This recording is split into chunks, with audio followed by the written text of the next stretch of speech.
le duc de Savoie. En direct des Alpes.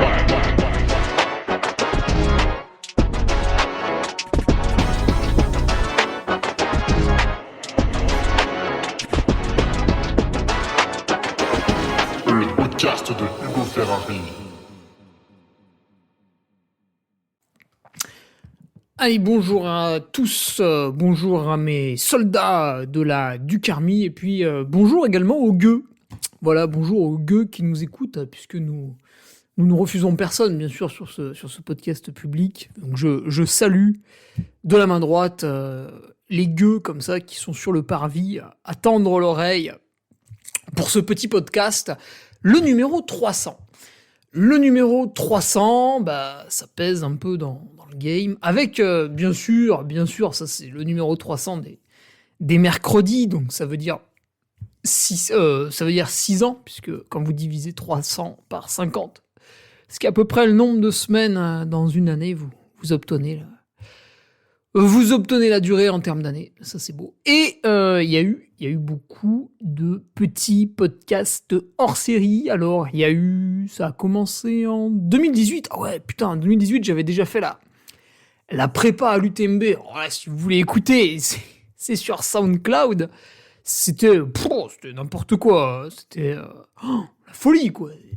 2018, débutant, un plan alimentaire rédigé à l'arrache sur une feuille de papier validé par absolument personne hormis moi-même, donc c'était débile.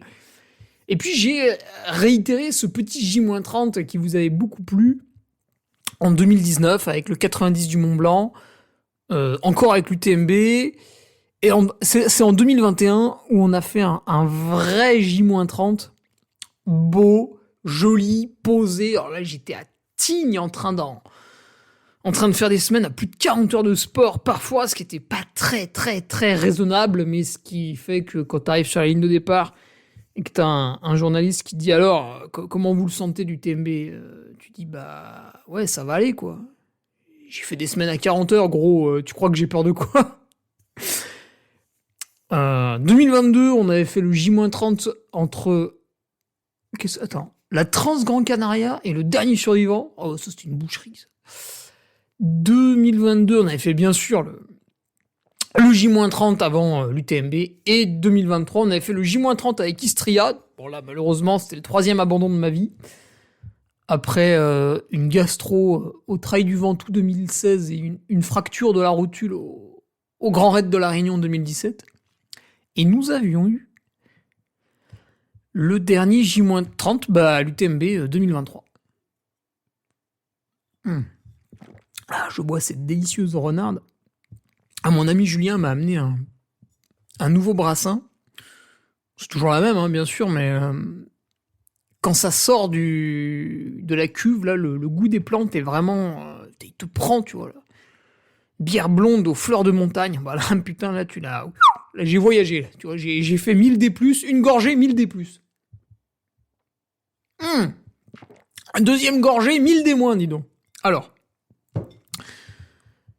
j'en étais où? Ah ouais, ces podcasts de J-30 et tout, j'ai fait un mix audio grâce au DJ Hugo Balder, qui est disponible sur mon site internet pour la somme exorbitante et immorale de 5 €.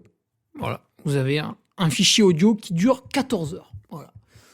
Ça, on serait en 2010, on aurait pu dire c'est pas un truc de pédé, mais là on n'a pas le droit, c'est des propos homophobes que bien sûr nous condamnons tous, avec la plus grande fermeté.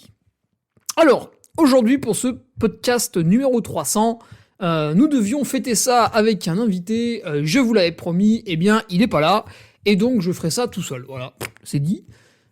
Donc je vais reprendre le fil de l'actualité avec les petites questions.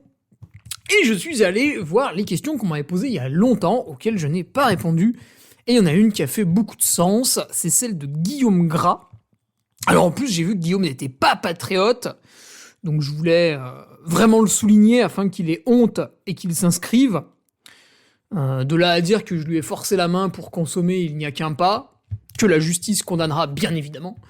Et Guillaume Gras qui m'avait posé cette question en juin 2023, sur le fait de courir lesté. Et évidemment, vu que je suis amateur de publicité et de clics, j'ai mis un titre putaclic. Voilà, courir lesté, ça vous excite.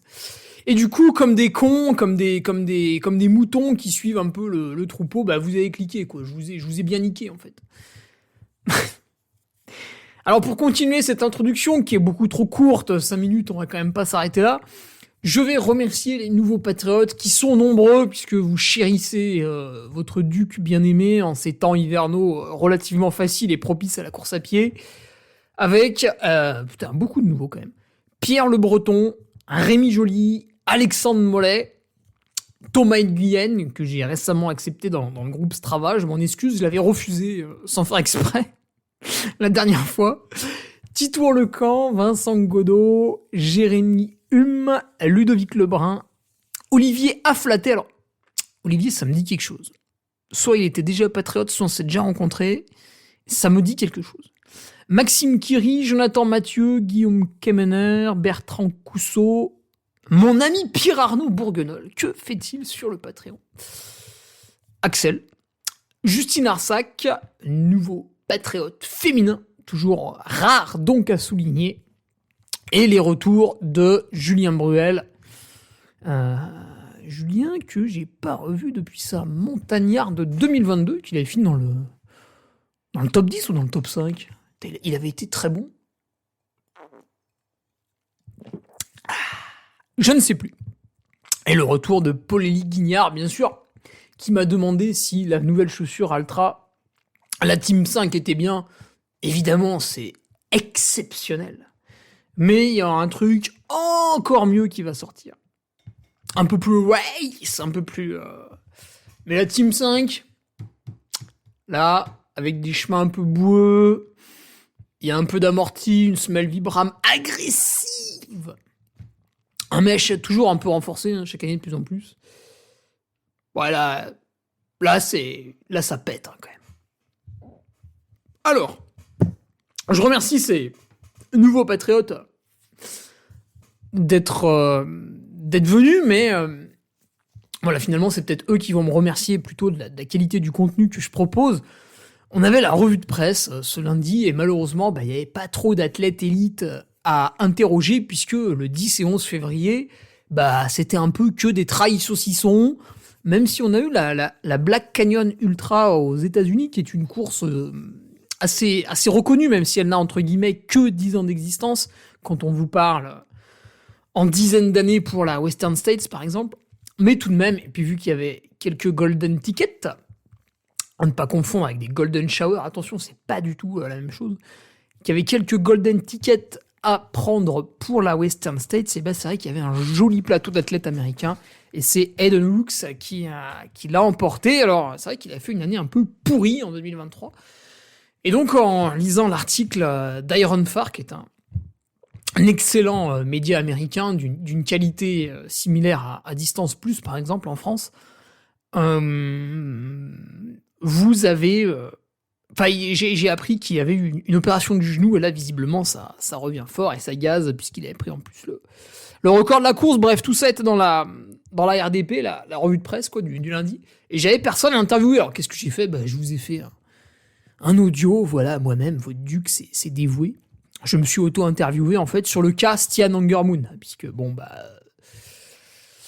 malheureusement, si vous écoutez le podcast et que ce week-end, vous n'avez pas touché à Internet et à vos réseaux sociaux, alors c'est très bien, bravo. Et du coup, vous n'avez pas vu que Stian Angermoon avait été pris pour dopage. Même si, évidemment, il clame son innocence. Il n'empêche que pour l'instant, il est suspendu en attendant une nouvelle décision, plus d'analyse, patati patata. Et donc, je vous ai fait un peu mon point de vue de la situation sur Patreon en m'appuyant sur les déclarations de Stian, parce que c'est quand même le principal concerné, et puis les déclarations des journalistes qui arrivent un peu à charge en amenant quelques pièces au dossier, pièces que Stian ne nous avait pas forcément révélées. Et donc, on a pu comparer un peu deux versions et essayer de démêler le vrai du faux. Voilà, ça, c'était sur mon Patreon. Et encore une fois, où est-ce qu'on est allé chercher l'information ? Auprès des gens les plus compétents. Et là-dedans, c'est très souvent, Odile Baudrier sur le média SP15, SPE15, qui relate ces faits, bien d'autres, bien sûr, avec des cas de dopage en athlétisme, il y en a beaucoup plus qu'en trail, d'ailleurs. Juste avant Stian, on a eu Mokatir. Bon là, c'était pas trop une surprise, si tu veux, c'était plus... Bon, les gens étaient bien contents qu'on mette fin à cette escroquerie. Le mec avait 3 no-shows, enfin bon, c'était vraiment abusé. Voilà quoi. Sur le Patreon, écoutez, ce vendredi, on reprend les articles de Nico, puisqu'on en avait dévié légèrement la semaine dernière, mais on y retourne, il en reste 2. Donc cette année, nous aborderons une 3e thématique qui va vous aider à performer sur Ultra, une thématique qui vous fait chier et que vous allez sans doute pas vouloir améliorer, mais voilà, je vous la propose quand même. Et puis, la suite sur Patreon s'annonce encore exceptionnelle. J'ai eu un doute à un moment donné, pendant quelques jours, je me suis dit, putain, mais qu'est-ce que je vais pouvoir y publier sur Patreon ? Et là, on est parti dans des analyses, dans des débats de fond, des questions, toujours avec d'autres interlocuteurs, bien sûr, que je vais chercher grâce à l'argent pour vous contenter sur Patreon. Et par exemple, on va répondre très prochainement à la question qui fait débat, la question à laquelle Kylian Jornet pense pouvoir répondre, mais il a amené aucun argument. Moi, je vais vous faire un audio de 1 heure là-dessus. Est-ce que le prix des dossards peut baisser à l'UTMB ? Voilà. Et ben, pendant 1 heure, je vais vous expliquer pourquoi oui ou pourquoi non. Ou la réponse n'est peut-être pas binaire. Et ouais. Comme les humains, il y en a, ils sont non binaires. Bref, donc voilà pour les patriotes. Allez, d'un point de vue speaker, bah écoutez, j'en branle pas une en ce moment, donc que dalle. Par contre, pour celles et ceux qui veulent absolument écouter leur duc au micro, parce que ils sont complètement fans et implantés dans la secte, non, je déconne. J'ai mis mon calendrier. Donc normalement, vous allez sur mon site internet, là, l'Antre du Duc, et vous avez les campagnes. Voilà, vous cliquez, tout s'affiche. Il y a des courses, je suis speaker. Il y a des courses, je suis coureur. Je n'ai pas mis de différence. Et du coup, bah, si vous commandez des trucs sur mon site, ou si vous voulez que je vous livre, parce que pour mon ami Julien, je livre les bières de récup sans vous facturer un seul centime de frais de déplacement, puisque je me déplace dans tous les cas, en fait. Donc autant que la bagnole soit pleine. Donc il faut commander beaucoup de bières de récup. Voilà. Et par exemple, Benoît a déjà commandé ses petites bières de récup pour le... Ah merde, je l'ai sur le bout de la langue. Le trail de la Cité de Pierre, voilà, où je serai speaker. Voilà. Donc en février, j'ai toujours rien foutu en étant speaker. Mais dès mars, ça s'active.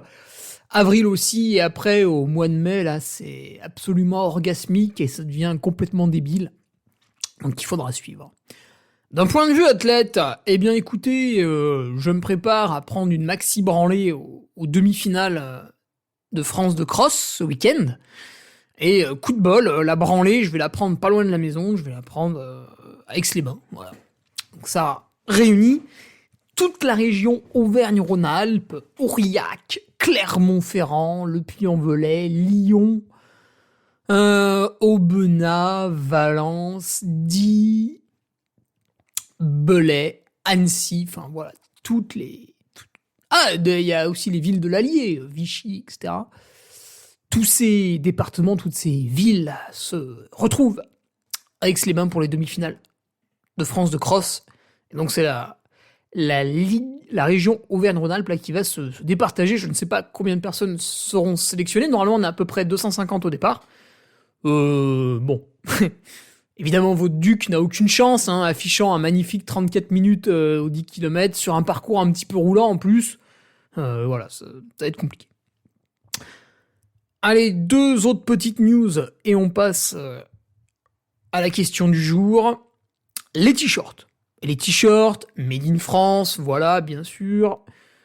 Réalisé par Caprin. On y est presque, regardez, on est le 14 février. Ça c'est bien, ça fait un rappel si vous avez oublié de souhaiter la Saint-Valentin à votre conjoint, votre conjointe, ou votre personne non binaire avec qui vous entretenez des rapports sexuels féroces.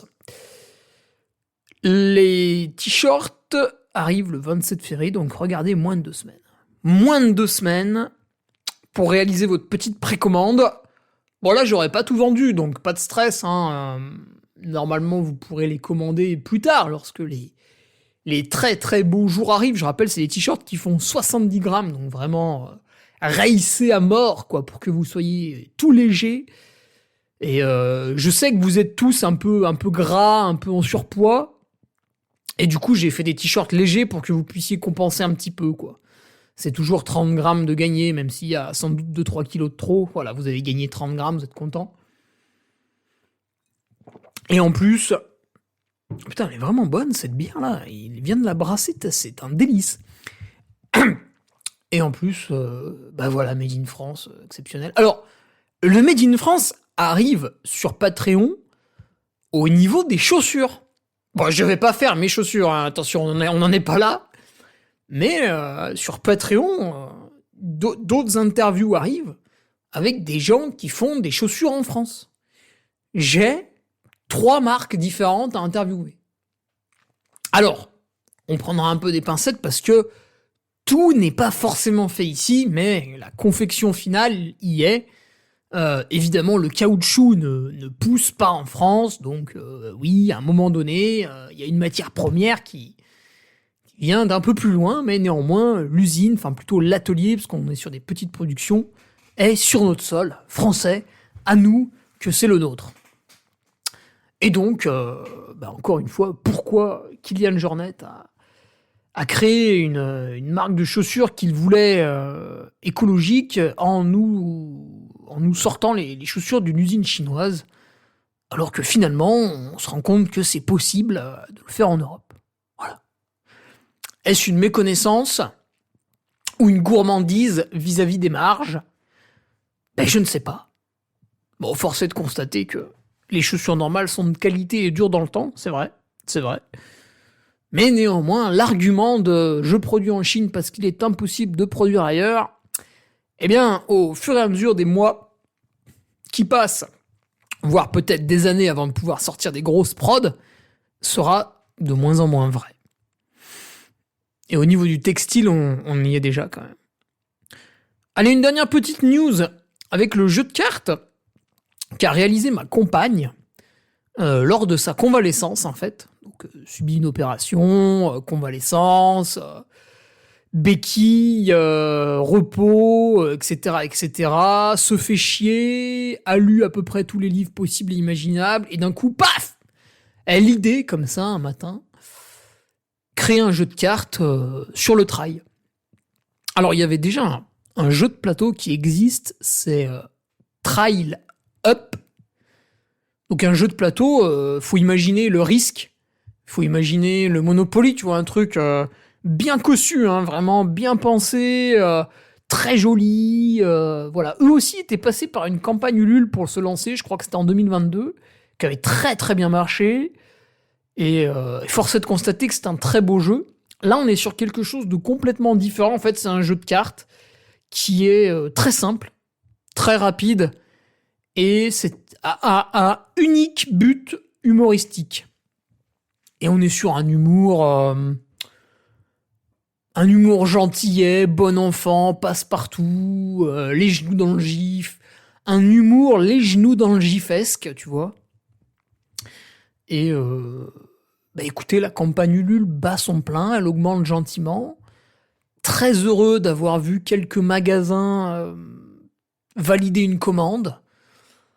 Et il faudra atteindre les 100% pour pouvoir réaliser ce projet, puisque bien sûr, ça nécessite des coûts de production qui ne sont pas actuellement sur son portefeuille. Donc, il faut que ce soit réalisé via une précommande. Et donc, ça se passe sur Ulule, ce qui est utilisé par la plupart des gens. Alain Roche utilise beaucoup Ulule pour lancer ses nouveaux produits. Et c'est vrai que c'est plutôt bien. Comme ça, les gens peuvent... les gens précommandent, quoi. C'est vrai que ça, c'est... Pour des auto-entrepreneurs de petite taille, c'est gagnant-gagnant, quoi. Les utilisateurs ont accès à un produit, à une innovation, à un nouveau produit. Et le créateur, lui, ne prend aucun risque, si ce n'est la déception, peut-être la désillusion, si le produit ne voit pas le jour. Mais normalement, quand on fait les choses bien, ça se passe bien. Voilà. Donc si vous souhaitez découvrir un jeu de cartes sur le trail, écoutez, envoyez-moi un petit message, je vous enverrai ça gentiment en message privé. Eh bien écoutez, nous allons pouvoir attaquer la question du jour avec Guillaume Gras qui se demande si courir lesté, c'est intelligent ou pas.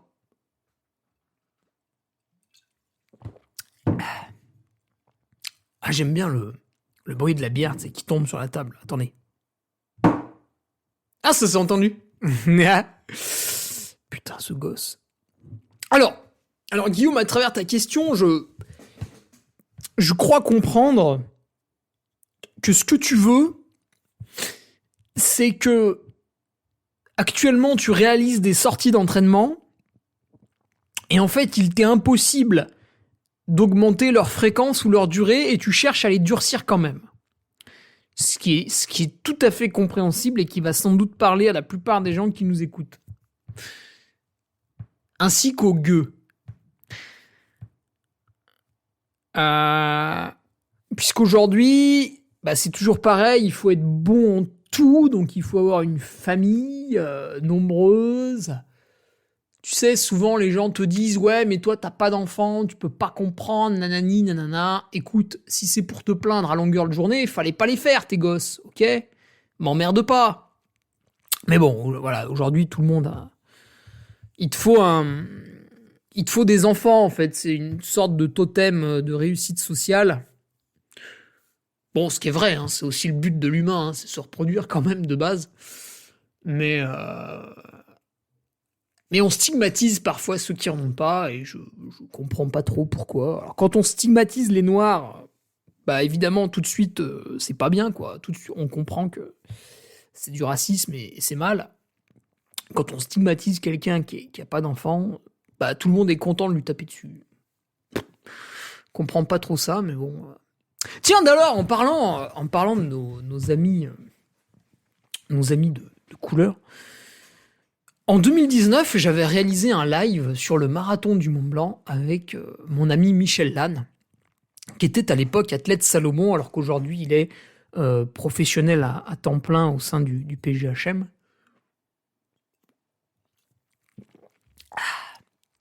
Et au marathon du Mont Blanc, en fait, il y avait, et il y a toujours, quelques coureurs africains. Donc aujourd'hui, on peut citer Robert Kemboy, qui est très très fort sur format marathon, top 5 à Zegama malgré la boue. On peut citer Patrick Kipengeno, même s'il ne descend pas très bien, et puis Ombongo, celui qui a gagné Sierzinal, qui lui descend très très bien par contre. Ouais, il y en a bien sûr d'autres, mais eux c'est un peu les têtes d'affiche. Et à l'époque, sur le marathon du Mont Blanc, il y avait donc... C'était un... Non, justement, je crois que ce n'était pas un Kényan, mais c'était une personne de couleur noire. Comme on pourrait avoir un Asiatique qui est de couleur un peu plus jaune que les Européens, par exemple. C'était un simple constat visuel. Eh bien, j'étais fatigué parce que ça faisait 3 nuits que je dormais entre 2 et 4 heures. Et le live démarrait très tôt. Évidemment, c'est pour ça que je dormais peu. Donc vers 6 heures du matin, le départ est donné. Et avec Michel, on est au commentaire du live. Et à un moment donné, en fait, le coureur africain, et c'est ce que j'aurais dû dire, le coureur africain, prend un peu la tête de course, mais quelques secondes à peine. Et je voulais le citer parce que je me souvenais qu'il était assez fort de son nom, parce que j'avais révisé mes fiches, et j'avais oublié sa nationalité, en fait. Je crois que c'était un Érythréen. J'avais oublié sa nationalité, je savais que ce n'était pas le Kenya, et je me suis dit, ça a pris 3 secondes dans ma tête, même pas. Je me suis dit, je vais pas dire le Kenyan, parce que vu qu'il est noir, on va dire « il est noir, t'as dit que c'était un Kenyan, gna gna gna, les raccourcis ». Et je me suis emmêlé les pinceaux, et du coup, au lieu de dire le coureur africain qui prend la tête, j'ai dit le coureur noir prend la tête, ou le noir prend la tête, je sais plus. Et évidemment, tout le monde s'en foutait, moi aussi, puis on est passé à autre chose. Et en fait, sur le live, il y a eu un commentaire d'une personne qui s'appelle Adrien Varenne. Et cette personne a une place au sein de la Fédération française d'athlétisme. Voilà, quelqu'un qui habite aux alentours de Paris. Et cette personne, en fait, m'avait accusé de racisme ordinaire. Alors, bon, moi, je savais pas ce que ça voulait dire. Et de manière assez méchante, tu vois, une petite tape sur les doigts. On aurait dit un peu le père qui engueulait son gosse. Sauf que le gosse, en fait, il avait 27 ans, il avait pas trop envie que son père l'engueule. Et je l'ai mal pris, tu vois. Ça m'a un peu agacé. Et je constate aujourd'hui qu'Adrien Varenne a oublié de commenter, lui qui visiblement menait un combat contre un racisme imaginaire, a oublié de commenter la publication de Sébastien Speller, qui est un athlète, qui était athlète Salomon et qui est aujourd'hui passé chez l'équipementier Altor, qui a commenté donc la publication de Trail Endurance Mag, Stian Anger Moon, pris pour dopage, patati patata, et Seb Speller dans son authenticité alsacienne, rurale, voilà, nous a balancé un magnifique, drôle et humoristique pour ceux qui comprennent un peu le second degré et qui ont suffisamment d'intelligence et de hauteur pour justement y voir de l'humour et non pas un racisme encore une fois imaginaire, surtout quand on connaît Seb. Et donc il nous a mis « Haha ! Moi qui pensais que ça n'arrivait qu'aux Noirs !» Parce que en 2022, en fait, on a attrapé donc les deux athlètes kenyans qui avaient gagné Sierzinal, donc Marc Kangogo et Esther Chezang, chez les hommes et chez les dames. Et donc voilà, ces deux athlètes à la fois kenyans et de couleur de peau noire avaient effectivement été pris pour dopage. Et puis dans l'athlétisme, c'est vrai que régulièrement c'est le Kenya qui est ciblé parce que voilà, c'est un peu plus laxiste là-bas. Puis c'est souvent chez eux qu'on trouve, quand on cherche, on trouve. Et par contre, quand c'est vrai que quand c'est un athlète kenyan, on n'a aucun scrupule à l'enfoncer pour dopage. Et puis quand c'est un athlète un peu européen, un peu plus sympa peut-être ou qu'on connaît mieux, là voilà, c'est plutôt des messages de soutien. Et donc notre Seb, qui en fait avec beaucoup de grandeur nous montrait ce deux poids deux mesures, mais il n'empêche qu'à un moment donné on voit les mots écrits, voilà, tels quels, les noirs, ce qui normalement, selon les critères d'Adrien Varenne, est du racisme ordinaire, et donc je m'étonne de ne pas le voir commenter, voilà, lui qui était si prompt à taper sur les doigts du petit Hugo, visiblement le grand Seb Speller, quand il raconte absolument la même chose devant une audience plus ou moins similaire, on le laisse faire, voilà, on ne dit rien, parce que on a un petit peu moins peur, on a un peu plus peur des conséquences, justement. Écoute, regarde, voilà, tu m'as fait chier en 2019, on est en 2024, je te remets un petit tacle, comme ça, là, hop, t'étais là, tranquille, mercredi au bureau, tout se passait bien, d'un coup, Adrien Varenne, tac, cité 5 fois dans le podcast, 5 ans après, pim. Et je serai speaker sur les championnats de France FFA et tu vas rien faire du tout. Voilà. Je savoure une délicieuse gorgée de bière après cette démonstration. Bon, je voulais faire un podcast sérieux, puis ça repart en couille, là. Putain, c'est infernal, ce truc. Donc, allez, Guillaume, ouais, le lest. Ouais, développer ses cuisses. Donc, alors, ce que je voulais dire, c'est que tout le monde a une vie très remplie, et à un moment donné, les gens qui courent peut-être 8 heures par semaine, bon, je donne un chiffre pour donner un chiffre, ils peuvent pas courir 9 heures par semaine. Parce que l'emploi du temps, il est comme ça, et il peut pas être modifié. En tout cas, pas... Pardon. Pas dans des semaines classiques. Du coup, le raisonnement de Guillaume, c'est de se dire, écoute, le jeudi soir, j'ai 1 heure pour faire du trail, et j'aimerais durcir cette séance pour prendre des cuisses. Et donc, il se pose la question de savoir si il est intelligent de courir avec du lest. Alors, Guillaume me dit, ouais, peut-être commencer avec 10 kilos. Waouh, oula. Wouh. Calme-toi, Guillaume. 10 kilos, mais t'es un malade, toi. Alors, Guillaume, on va réaliser, encore une fois, les mathématiques. Les mathématiques, voilà, les petites sciences qui ne mentent jamais. Alors, 10 kilos. Si tu es quelqu'un qui fait 60 kilos, En prenant 10 kilos sur toi, tu vas ajouter une charge, tu vas augmenter ton poids de 17%, plutôt. Si tu fais 70 kilos, tu vas augmenter ton poids de 15%. Et si tu fais 80 kilos, tu vas augmenter ton poids de 13%. Si tu fais plus, arrête de vouloir mettre du lest, tu t'es déjà lesté tout seul. Oh, ça va, on rigole. Donc 10 kilos me paraît peu raisonnable comme choix pour démarrer. D'autant plus qu'on prône tout le temps la progressivité. Et là, le mec, d'un coup... Ah, allez, l'haltère de 10 kilos, là. Pff, ah. Alors déjà, tu la mets où? Hein? C'est compliqué à placer 10 kilos. Parce qu'il faut bien placer le 10 kilos. Hein. Si tu prends une haltère de 10 kilos, que tu la mets dans ton camelback, ça va te fusiller le dos. Donc il faut la répartir de manière harmonieuse. Ce qui peut être très très intelligent, c'est d'utiliser les trucs de gonzesse, là, tu sais, pas les haltères, mais les petits poids, là, qui se scratchent à mettre autour des poignets ou autour des chevilles. Ben, ce que tu fais, ces poids-là qui se scratchent, tu te les scratches sur les sangles du camel, ça peut être pas mal. T'en mets un dans le camel, après faut le caler, pas qu'il bouge. Et comme ça, en fait, tu peux doser, tu vois. Déjà, tu fais une fois à 2-3 kilos, puis après, tu montes vers 5 kilos. Et déjà, 5 kilos, tu vas augmenter ton poids de 7 à 10%, tu vois. C'est déjà pas mal. C'est déjà pas mal. Donc, Guillaume, évidemment, il proposait une séance qui était pas débile. Un 3 fois 200 mètres de dénivelé, donc je monte 200 des plus, et je descends 200 des moins. Donc, vu que tu veux bosser tes muscles, la montée, on s'en fout. Donc, évidemment, tu fais une petite marche bâton. Mais tu vas voir, ça va t'essouffler un peu plus, là, avec le poids. Et puis, la descente, bah ouais, tu trottines. Alors, au début, avec le lest, tu trottines doucement, tu vois. Tu gères un peu la charge.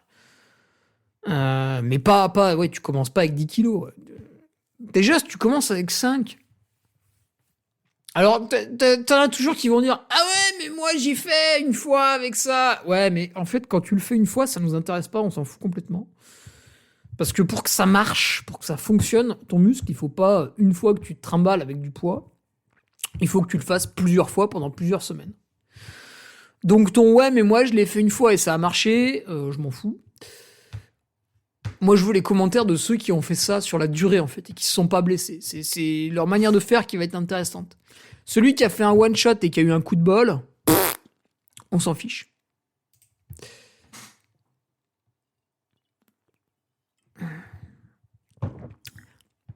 Donc,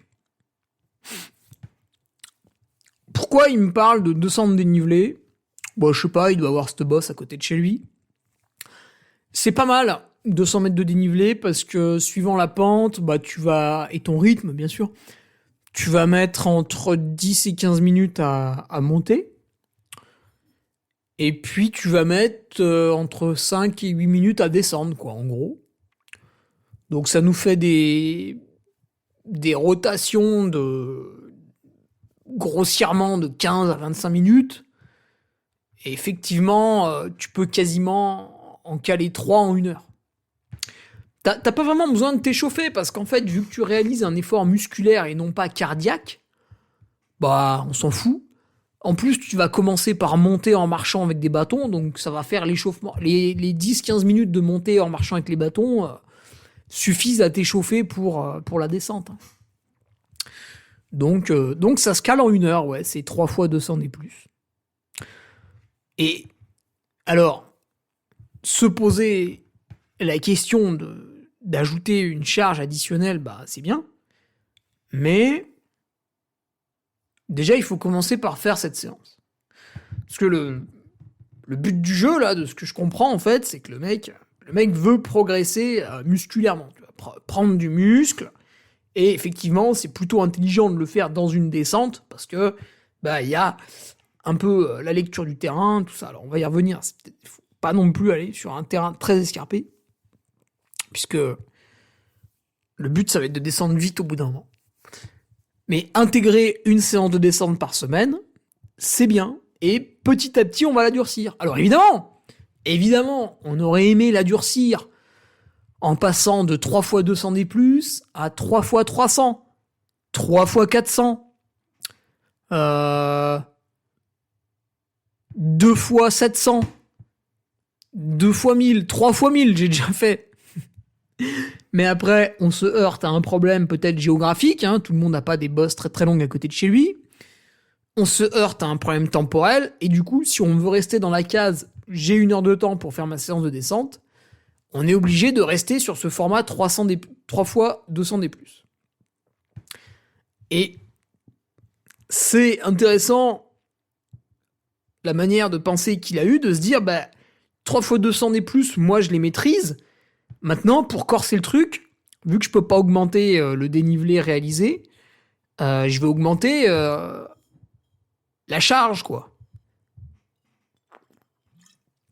Un peu comme un mec qui fait du squat et qui fait 4 séries de 12 répétitions, hein, pour prendre du muscle au squat.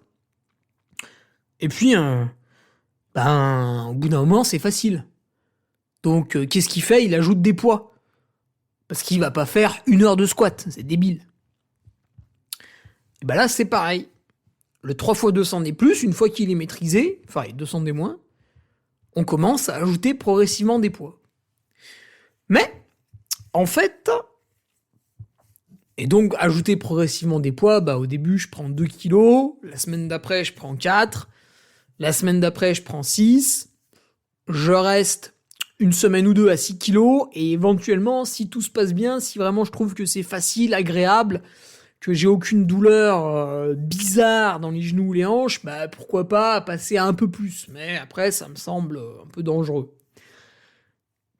Et Guillaume n'a pas pensé à une seule chose, il a pensé, bien sûr, les vertus de la musculation, Rocky, les stéroïdes, le chlorthalidone pour les éliminer, tout ça, là.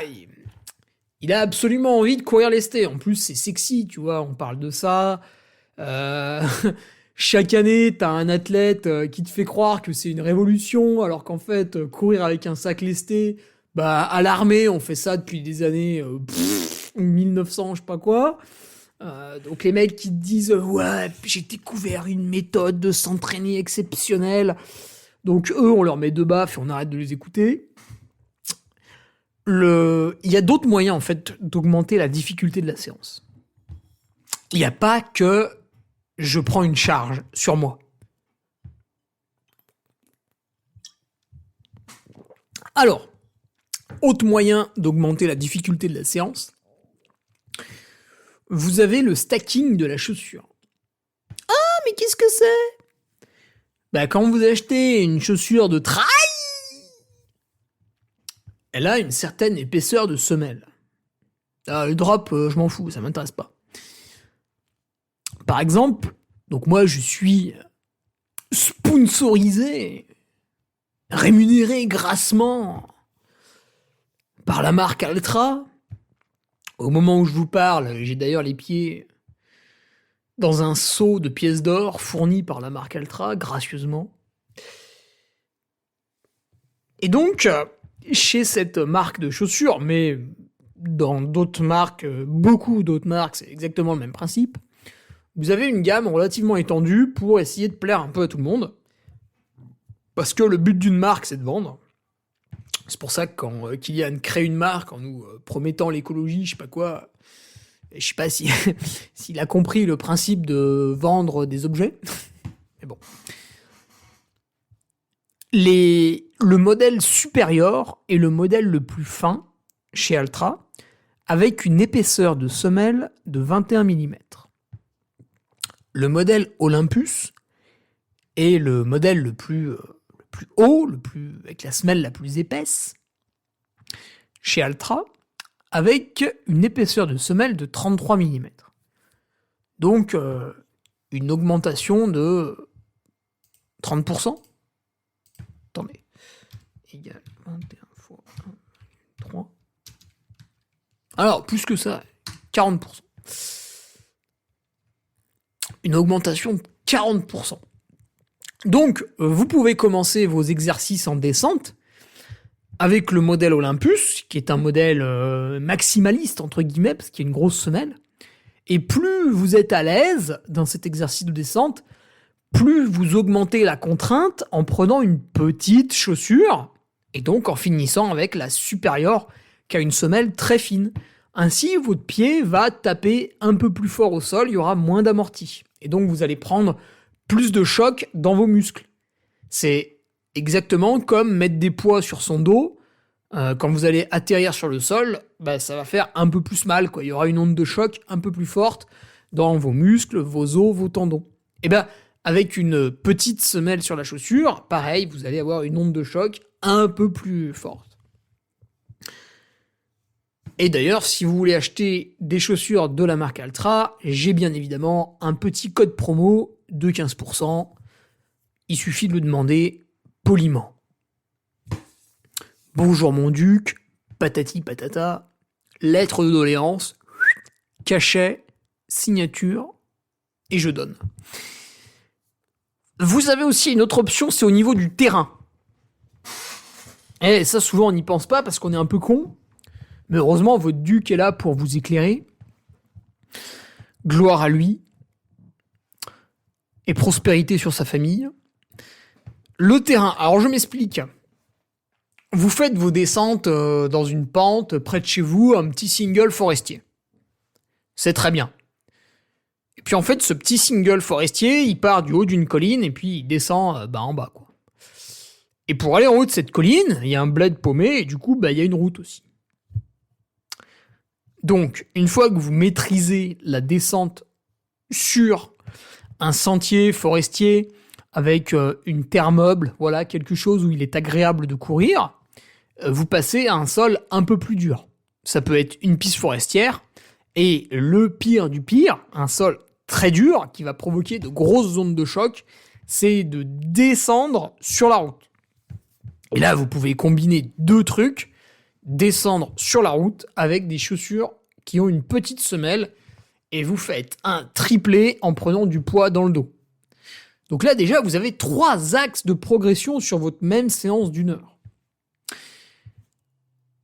Alors, il y a encore 2 axes de progression. Excusez-moi d'avoir autant d'idées. Du coup, ça prend du temps à expliquer.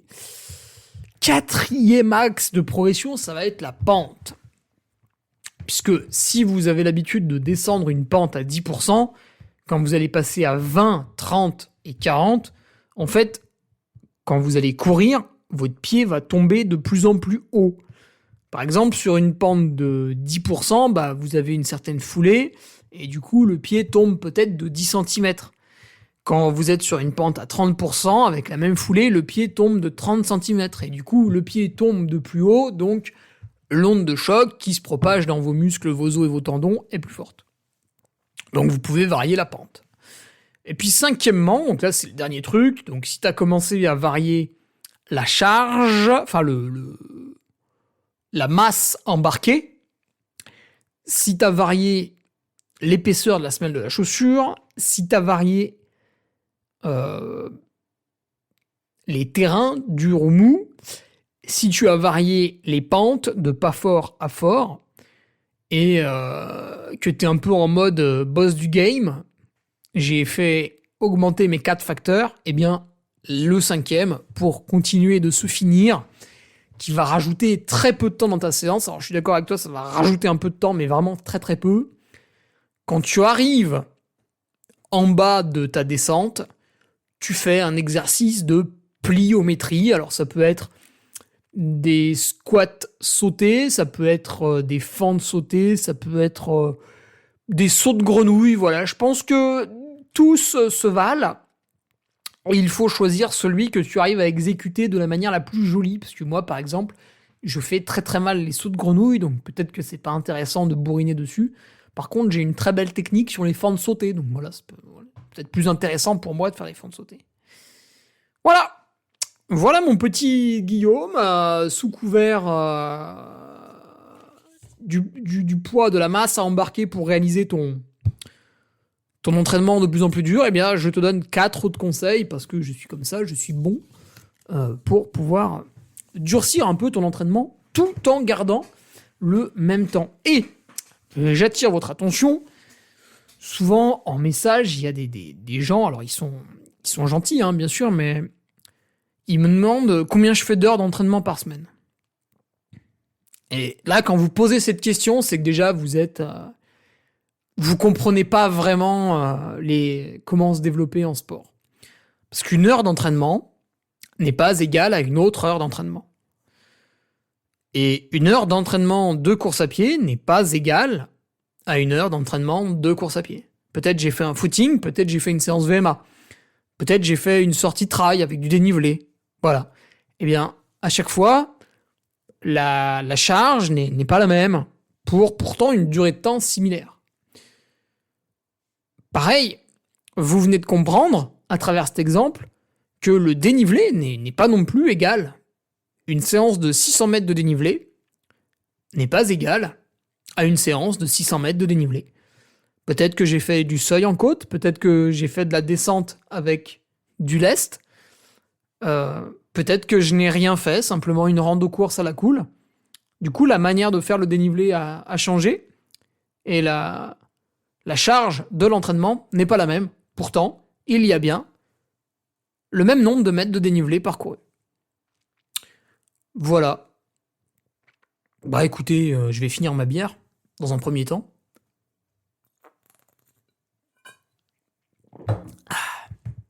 Et puis je vais raccrocher. Et puis on se retrouve la semaine prochaine. On fait comme ça. Pour le numéro 301. Alors si vous avez d'autres questions, n'hésitez pas à me les envoyer. Sinon je retournerai un peu taper dans la vieille. Enfin dans le vieux stock de questions, bien sûr. Pour me les envoyer, c'est facile. Vous avez mon mail.